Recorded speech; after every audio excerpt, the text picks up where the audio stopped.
Hey guys, this is Jake And Tyler. of VND Productions, and today we are doing another creepypasta.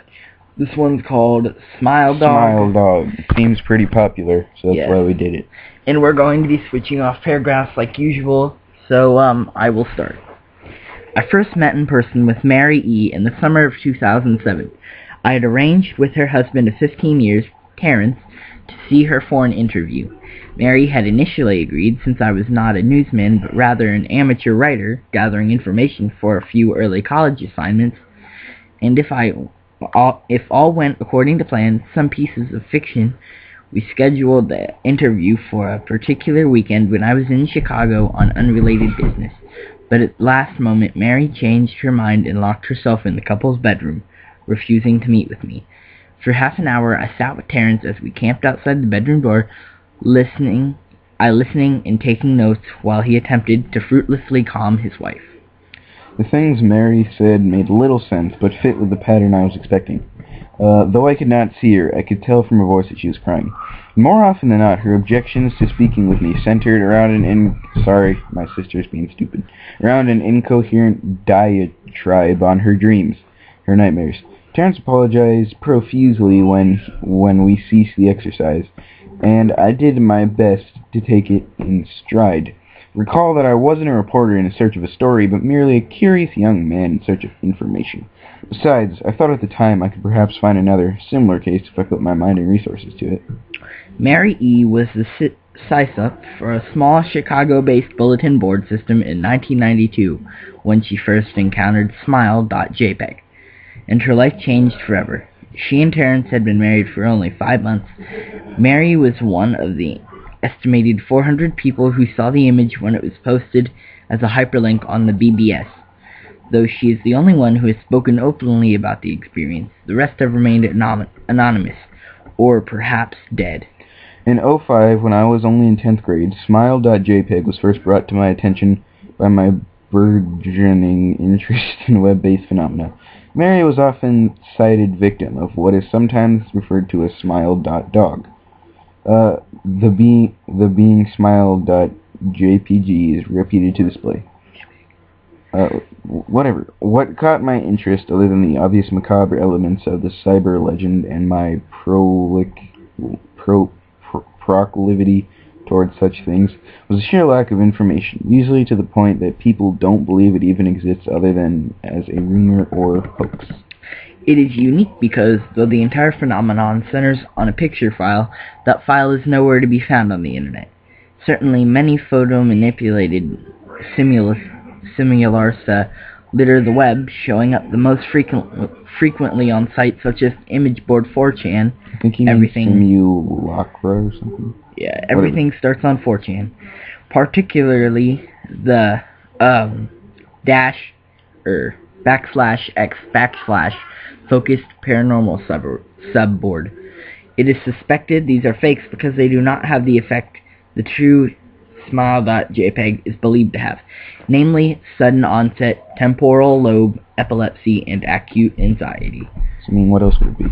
Yeah. This purported reaction in the viewer is one of the reasons the phantom-like Smile.jpg is regarded with such disdain, since it is patently absurd, though depending on whom you ask, the reluctance to acknowledge Smile.jpg's existence might be just as much out of fear as it is out of disbelief. Neither Smile.jpg nor Smile.dog is mentioned anywhere on Wikipedia, though the website features articles on such other, perhaps more scandalous shock sites as a few stars, a few asterisks, hello.jpg, or Two Girls, One Cup. Any attempt to create a page pertaining to Smile.jpg is summarily deleted by any of the encyclopedia's many admins. Encounters with Smile.jpg are the stuff of internet legend. Mary E.'s story is not unique. There are unverified rumors of Smile.jpg showing up in the early days of Usenet, an even more persistent tale that in 2002, a hacker flooded the forums of humor and satire website Something Awful with a deluge of Smile.dog pictures, rendering almost half of the forum's users at the time epileptic. It is also said that in the mid to late 90s that smile.jpg circulated on Usenet and as an attachment of a chain email with the subject, "Smile, God loves you." Yet, despite the huge exposure these stunts would generate, there are very few people who admit having experienced any of them, and no trace of the file or any link has ever been discovered. Those who claim to have seen smile.jpg often weakly joked that they were far too busy to save a copy of the picture to their hard drive. However, all alleged victims often offer the same description of the photo: a dog-like creature, usually described as appearing similar to a Siberian husky, illuminated by the flash of a camera, sits in a dim room, the only background detail that is visible being a hand extended from the darkness near the left side of the frame. The hand is empty, but it is usually describing as beckoning. Of course, most attention is given to the dog or dog creature, as some victims are more certain than others about what they claim to have seen. The muzzle of the beast is reputably split in a wide grin. I apologize, Jake can't read. Shut up, I have dyslexia. Revealing 2 rows of very white, very straight, very sharp, very human-looking teeth. This is, of course, not a description given immediately after viewing the picture, but rather a recollection of the victims, who claim to have seen the picture endlessly repeated in their mind's eye during the time they are, in reality, having epileptic fits. These fits are reported to continue indeterminably, often while the victims sleep, resulting in very vivid and disturbing nightmares. These may be treated with medication, though in some it is more effective than others. I think that meant to say some, but it says S-O-M-E-S. Some S's, yeah. Whatever. Mary E., I assumed, was not on effective medication. That was why, after my visit to her apartment in 2007, I sent out feelers to several folklore and urban legend-oriented news groups, websites, and mailing lists, hoping to find the name of the supposed victim of smile.jpg, who felt more interested in talking about his experience. For a time, nothing happened, and at length I forgot completely about my pursuit, since I had begun my freshman year of college and was quite busy. Mary contacted me via email, however, near the beginning of March 2008.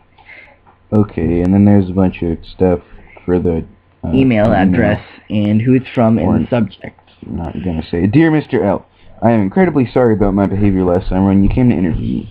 I hope you understand that it was no fault of yours, but rather my own problems that led me to act out as I did. I realize that I could have handled the situation more decorously. However, I hope you will forgive me. At the time, I was afraid." You see, for 15 years, I've been haunted by smile.jpg. Smile Dog comes to me in my sleep every night. I know that sounds silly, but it is true. There is an ineffable quality about my dreams, my nightmares, that make them completely unreal, unlike any real dreams I have ever had. I do not move and do not speak. I simply look ahead, and the only thing ahead of me is the scene from that horrible picture. I see the beckoning hand, and I see Smile Dog talks to me. It is not a dog, of course. I am not quite sure what it really is. It tells me it will leave me alone if only I do what it asks. All I must do, it says, is spread the word. That is how it phrases its demands, and I know exactly what it means. It wants me to show it to someone else. And I could. The week after my incident, I received in the mail a manila envelope with no return address. Inside was only a 3/2-inch floppy diskette. Without having to check, I knew precisely what was going on. I thought for a long time about my options. I could show it to a stranger, a coworker. I could even show it to Terrence, as much as the idea disgusted me. And what would happen?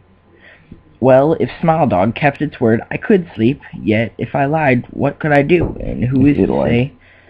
If it lied, what could I do? And who is to say something worse would not come for me if I did as the creature asked? So I did nothing for 15 years, though I kept the diskette hidden amongst my things. Every night for 15 years, Smile Dog has come to me in my sleep and demanded that I spread the word. For 15 years I have stood strong. There have been hard times. Many of my fellow victims on the BBS board, where I first encountered smile.jpg, stopped posting. I heard some of them committed suicide. Others remain completely silent, simply disappearing off the face of the web. They are the ones I worry about the most. I sincerely hope you will forgive me, Mr. O, but last summer when you contacted me and my husband about an interview, I was near the breaking point. I decided I was going to give you the floppy diskette. I did not care if Smile.Dog was lying or not. I wanted it to end. You were a stranger, someone I had no connection with, and I thought I would not feel sorrow when you took the diskette as part of your research and sealed your fate. Before you arrived, I realized what I was doing. Was plotting to ruin your life. I could not stand the thought, and in fact I still cannot. I am ashamed, Mr. L, and I hope that this warning will dissuade you from further investigation of Smile.jpg. You may in time encounter someone who is, if not weaker than I, then wholly more depraved, someone who will not hesitate to follow Smile Dog's orders. Stop while you are still whole. Sincerely, Mary E. Terrence contacted me later that month with the news that his wife had killed herself. While cleaning up the various things she'd left behind, closing email accounts and the like, he happened upon the above message. He was a man in shambles. He wept as he told me to listen to his wife's advice. He'd found the diskette, he revealed, and burned it until it was nothing but a stinking pile of blackened plastic. The part that most disturbed him, however, was how the diskette had hissed as it melted, like some sort of animal, he said. I will admit that I was a little uncertain about how to respond to this. At first, I thought perhaps it was a joke, with the couple belatedly playing with the situation in order to get a rise out of me. A quick check of several Chicago newspapers' online obituaries, however, proved that Mary E. was indeed dead. There was, of course, no mention of suicide in the article. I decided that for a time at least I would not further pursue the subject of Smile.jpg, especially since I had finals coming up at the end of May. But the world has odd ways of testing us. Almost a full year after I returned from my disastrous interview with Mary E., I received another email. Okay, so there's this person. I'm just going to read the first few paragraphs because they're pretty... I'll read... Jake, look, I'll read to right here and then you can read the rest. Okay, so, hello. I found your email address through a mailing list if your profile... Okay, this is really bad grammar. I'm going to read it like it says. I found your email address through a mailing list. Your profile said you are interested in Smile Dog. I have saw it. It is not as bad as everyone says. I have sent it to you here. Just spreading the word. Smile. The final line chilled me to the bone.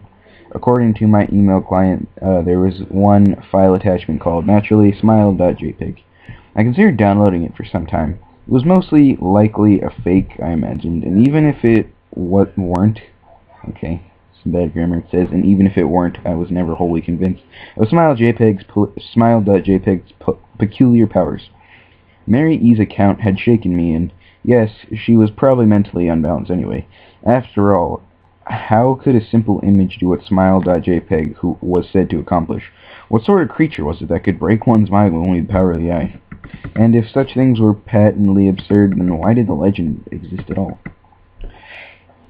If I downloaded the image, if I looked at it, and if Mary turned out to be correct, if Smile Dog came to me in my dreams demanding I spread the word, what would I do? Would I live my life as Mary had, fighting against the urge to give in until I died? Or would I simply spread the word, eager to be put to rest? And if I chose the latter route, how could I do it? Whom would I burden in turn? If I went through with my earlier intention to write a short article about Smile.jpg, I decided I could attach it as evidence, and someone who read the article, anyone who took interest, would be effective. And even assuming the Smile.jpg attached to the email was genuine, would I be capricious enough to save myself in that manner? Could I spread the word? Yes. Yes, I could.